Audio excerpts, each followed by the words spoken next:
Tafsiri muyassar. Hud suresi. Nahayeti şefqatli ve mehribon Allah'ның ismi bilan boshlayman. Alif lam ra. Bu xildagi harflarning bayoni Baqara surasining 5-ida o'tdi. Muhammad alayhissalomga nozil qilingan bu kitob ishlarni o'rinlashtirishda hikmat bilan ish qilg'uchi, hammadan xabardor bo'lib turg'uchi, Alloh tarafidan oyatlari har qanday nuqsondan va botildan xoli holda puxta bekitilgan. Ondan Allohning buyurgan va to'sqanlari, halol harom ahkomlari tafsili bayon qilingan kitobdir. Allohning Qur'onni nozil qilib, uning oyatlarini puxta qilishi va ahkomlarini tafsili bayon qilishi sizlarning Allohga sherik keltirmay, uning o'ziga ibodat qilishinglar uchundir. Ey payg'ambar, ashu insonlarga aytqinki, shubhisizki men sizlarga Alloh tarafidan avatilgan ogohlantiruvchi va xush xabar berguchiman. Kafirlarni Allohning azobidan ogohlantirman. Mu'minlarga jannat bilan xush xabar beraman. Rabbinglardan gunohinglarni mag'firat qilishni tilanglar. Ondan qilmishinglarga pushaymon qilib, Alloh tarafga qaytinglar. Alloh sizlarni dunyoda ajringlar to'shqanga qadar obdan yashtidi. Ilm va amal egillarga uning mukofotini to'liq beradi. Agar sizlar mening da'vatimdan yuz o'rsanglar, men sizlarning qiyomat kunining qattiq azobiga uchrashinglardan ansirayman. Bu Allohning amr farmonlaridan yuz o'rgan va payg'ambarni inkor qilganlar uchun qattiq ogohlantirishdir.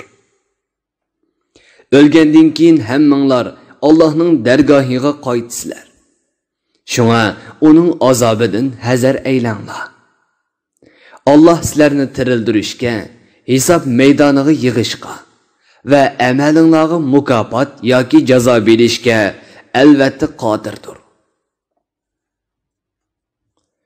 Ashu mushriklar Alloh bizning yoshirganlarimizni bilmaydi deb gumon qilib, ko'nglida kufrni yoshiradi. Ular kiyimlari bilan chumkinib olgan chaqlardimi, ularning yoshirgan va oshkor qilgan ishlarining hammasini Allohning bilib turadiganligini bilmamsizlar. Sheksizki Alloh insonlarning dillarida yoshirgan sir asrorlarini, niyat iqbollarini bilib turg'uchidir.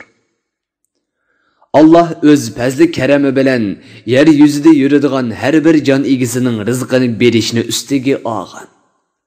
Allah uning hayotidagi va o'lgandan keyingi turadigan joyini, o'ladigan o'rnini biladi. Bularning hammasi lavhul mahfuzga ro'shan yozilgandir. Allah qaysinglarning Allohga ixlos qilib, payg'ambar alayhissalomga ergishib yaxshi amal qildiganliginglarni sinash uchun osmonlarni va zaminni 6 kunda yaratgan zotdir.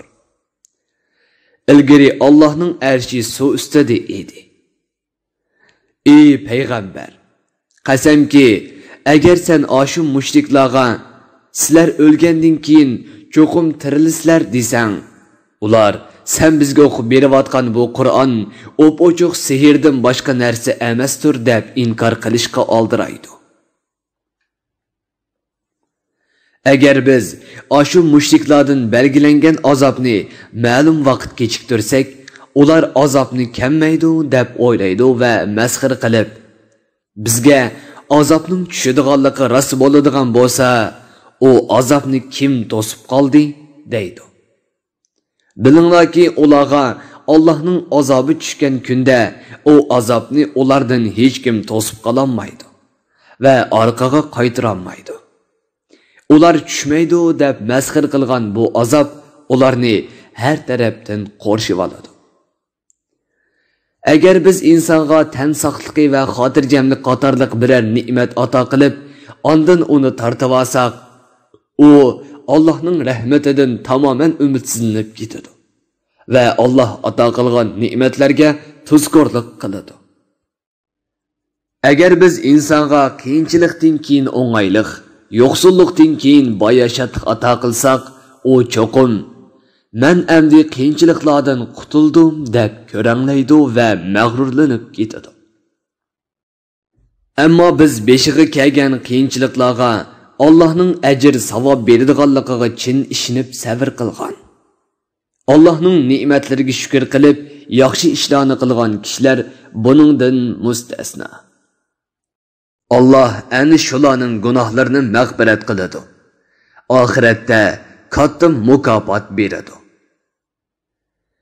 Ey payg'ambar, mushriklarning sen to'g'riliq, uning ko'p mol dunyosi bo'lsa yoki uning bilan billa biror farishta kelib, uning rost payg'ambar ekanligi guvohlik bersa bo'lmamdi deganga o'xshash so'zlar bilan sendan ilkingda bo'lmagan narsalarni talab qilishidan ansirab, sana nozil qilingan vahiyning bir qismini yetkizgun kelmasligi mumkin. Yetkizishdan yurking siqilishi mumkin. Ey payg'ambar, sana qilgan vahiylarimni to'liq yetkizgin. Sheksizki, sening mas'uliyating sana kelgan vahiy bilan kishilarni ogohlantirishdir. Allah hamma narsaga homiydir. Bandalarning ishlarini hikmat bilan o'rinlashtiruvchidir. Yoki Makkilik mushriklar Qur'onni Muhammad o'zi to'qib chiqdi deb atamdi. Ularga aytqinki, agar ish sizlar gumon qilgandek bo'lsa va bu so'zinglarda rostchil bo'lsanglar, Allohdan boshqa chaqira oladigan barliq kishilaringlarni yordamga chaqirib, Qur'onga o'xshaydigan 10 sura keltirib beqinglar. Ey payg'ambar va sana ergashgan mu'minlar, agar o mushriklar sizlar talab qilgan ishni qilolmasa, bilinglarki, Allah bu Qur'onni Muhammad alayhissalomga o'z ilmi bilan nozil qildi. U inson so'zi emas. Bilinglarki, Allohdan boshqa ibodat qilinishga loyiq iloh yo'qdir. Bunchilik ro'shan dalil paketlardan keyin sizlar amdig'u Allohga bo'ysundigansizlar. Amdig'u uningga itoat qiladigansizlar. Kimki qilgan amali bilan dunyo hayotini va uning manfaatini ko'zlaydi ekan, mundaqlarga qilgan amalning mevasini to'liq beramiz. Dunyoda ularning ajridan hech narsa kamaytilmaydi. Ani shularga oxiratda do'zax o'tidan boshqa beradigan narsa yo'qdir. Ularning dunyoda yaxshilik deb qilganlari yo'q chiqariladi. Chunki ular Alloh roziligini ko'zlab ish qilmaganliklari uchun ularning qilgan amallari foydasizdir. Rabbi tarafidan kelgan Jibrilning guvohligi bilan kuchlantirilgan. Qur'ondan ilgari Musa alayhissalomga mu'minlar uchun yetakchi va rahmat qilib nozil qilingan Tavrat bilan kuchlantirilgan ro'shan dalil paketga asoslanib iymon etgan odam barcha g'emi mushu dunyoning o'tkinchi manfaatidan iborat bo'lgan odam bilan o'xshashmi? Ana ashundoq kishilar Qur'onga haqiqiy ishonadi. Payg'ambar alayhissalomga qarshi birlik saf tuzgan toifalardan kimki Qur'onni inkor qiladigan, uning jazosi do'zaxdir. Ey payg'ambar, sen bu dalil paketlarni ko'rgandan keyin Qur'onning Allohning so'z ekanligidan hargiz shaklanmagin. Bilginki bu din Alloh tarafidan kelgan haqiqatdir. Lekin insonlarning to'lisi onunğa ishonmaydi. Allohning nomidan yolg'onni to'qigan kishidinmi zolim odam yo'qdir. Ular qilmishlaridan hisob berish uchun qiyomat kuni Rabbining huzuriga chaqiriladi. Payg'ambarlar, farishtalar qatorliq guvohchilar, oshular dunyodagi chog'larda Allohning nomidan yolg'onni to'qigan kishilardir. Alloh ularga mangulik la'nat qildi. Chunki ular yolg'onchilikni odat qilib olgan kishilar edi deydi.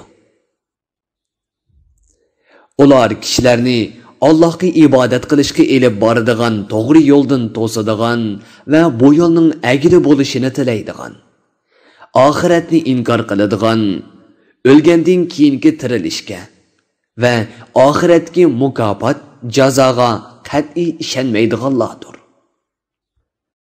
Aşu kafirlar bu dunyoda Allohning azobidan qechib qutulolmaydi. Ularni Allohning azobidan qo'g'dab qoladigan hech qanday madadkor chiqmaydi. Ularga dozoq azobi qatmu-qat oshiriladi.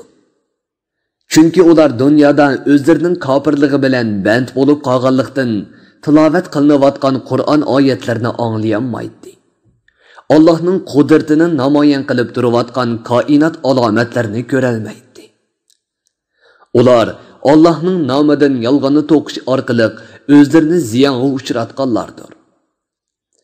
Ularning bizga shafaat qiladi deb cho'qingan soxta ma'budlari ulardan o'zlarini chetga oldi. Sheksizki, ular oxiratda eng cho'ng ziyon tortquchilardir. Chunki ular jannatni dozoqqa tegishib, dozoqqa tashlangan kishilardir. Sheksizki, bu o'p-ochiq ziyondir. Sheksizki, Allohga, uning payg'ambariga iymon etib, yaxshi amallarni qilgan, Alloh buyurgan va to'sgan barliq ishlarda Allohga itoat qilgan kishilarga kelsak, ana shular jannat ahlidir. Ular jannatda o'lmaydi va uningdan boshqa joyga chiqarilmaydi. Jannatda mangu turadi. Tafsiri muyassar. Bir guruhi ulamolar nashrga tayyorlagan. Tarjima qilguvchi Muhammad Yusuf Muhammad Tursun. Muharrir Abdurrahim Davlat. Korrektor Abdulaziz Aqhun. 2020-yili yanvar 1-nashri. Teklimakan Uyg'ur nashriyoti tarafidan nashr qilingan. Mikrofon oldida İmran Abdug'ani Sadai.